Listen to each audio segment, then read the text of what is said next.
Bonjour, nous allons voir sur cette vidéo le nettoyage du corps mental. Donc le corps mental, comme le corps émotif, comme le corps éthérique, sont des corps de différentes fréquences. Et le mental, c'est tout ce qui concerne donc nos pensées, tout ce que l'on réfléchit, nos réflexions, etc. Donc là aussi, on a des zones mémoire, comme pour le corps émotif, qui sont plutôt dans le dos, puisqu'il s'agit des responsabilités que l'on se donne. Donc les personnes, par exemple, qui ont des responsabilités collectives, comme les instituteurs, les enseignants, etc., vont avoir mal au dos vite fait parce qu'elles ont ces inquiétudes de bien vouloir faire, de bien vouloir communiquer, etc., qu'elles chargent au niveau du dos et qui créent évidemment des bouchons et qui créent des fatigues si ce n'est pas nettoyé. Donc on a les stockages des boîtes mémoire, on a comme pour le corps émotif, on a des chocs mentaux aussi. Quand, par exemple, si on prend le cas d'un décès, on a à la fois un choc émotif et un choc mental. Mais là, c'est au niveau de la fréquence mentale et il faut enlever ce choc qui peut créer des blocages et qui peut perdurer. Donc là, comme pour le corps émotif, on enlève les chocs, il faut les enlever, mais ça s'enlève physiquement, pas par la psycho quelque chose, parce que la psycho quelque chose fait travailler le cerveau, peut refaire penser à quelque chose qui nous a bloqué, mais nous, c'est pas le pourquoi on a été bloqué, c'est le blocage que l'on enlève, parce que c'est réellement, on peut pas dire physique, mais c'est réellement présent, et il faut bien sûr se mettre sur la fréquence pour les enlever. On enlève tous les blocages, alors que toutes les techniques de psycho quelque chose ne font que les révéler, mais ne les enlèvent pas. Les médicaments ne peuvent pas enlever les chocs, qu'ils soient émotifs ou mentaux.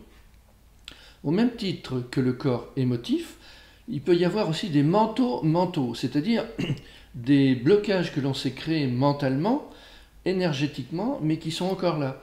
Donc blocage de la poitrine, blocage de la tête, les idées noires par exemple, eh bien ça fait comme un nuage au niveau de la tête, des blocages un peu partout, donc les mentaux qui ont été créés mais qui sont encore là, il faut bien sûr les enlever.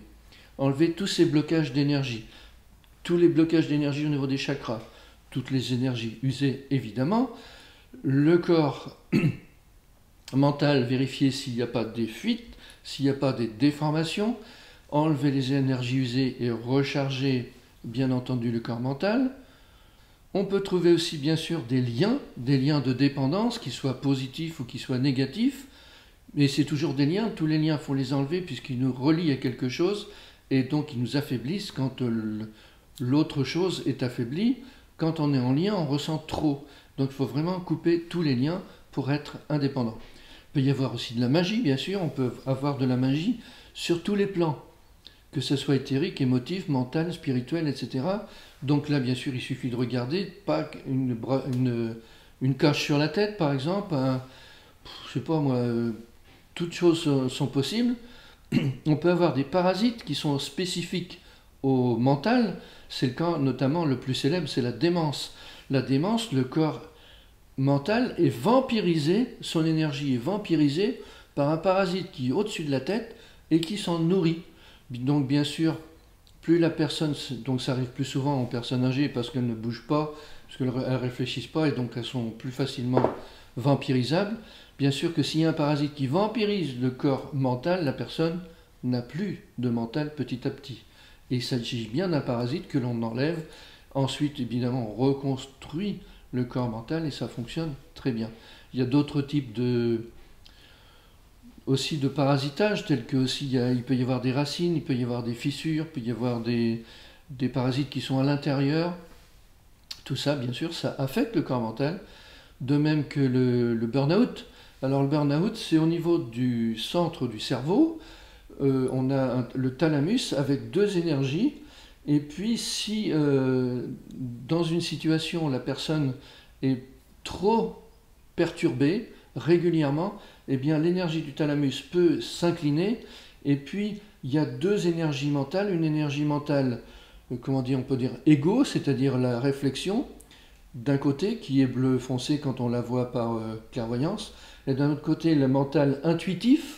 Les deux côtés doivent être équilibrés.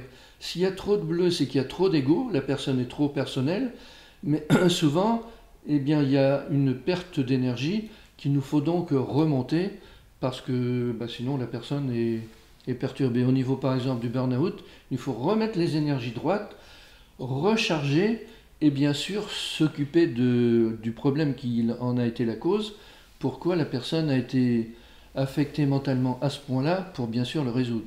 Là encore, il n'y a pas besoin, enfin, les techniques psycho quelque chose du genre Ho'oponopono ou des trucs comme ça ne fonctionnent pas parce que c'est réellement des problématiques énergétiques. Et donc il faut vraiment travailler pour rééquilibrer les énergies du corps mental pour que tout refonctionne normalement.